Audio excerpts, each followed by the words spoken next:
Kasama ng Pilipinas sa mga bansang hindi na kailangan ng visa kung babiyahe sa Canada. Electronic Travel Authorization lang po ang kailangan ng mga Pilipino pero mahigpit ang kondisyon para makakuha niyan. Nasa frontline na balitang yan si Camille Samonte. Higit isang buwan nang naghihintay sina Kirby at kanyang pamilya sa resulta ng kanilang tourist visa application sa Canada. Pupunta sila ng Canada para bisitahin ang kanilang mga kaanak. Nakabili na raw sila ng plane tickets at nagbook na ng hotel. Pero hanggang ngayon, wala pa ring update sa Canadian Embassy kung approve ang kanilang application. Minsan di ba ako makatulog kasi baka mamaya hindi ako approve, hindi kami makapag-travel.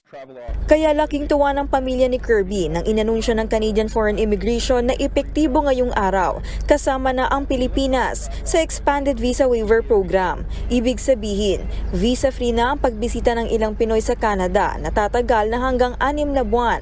Imbis na visa, kailangan lang ng electronic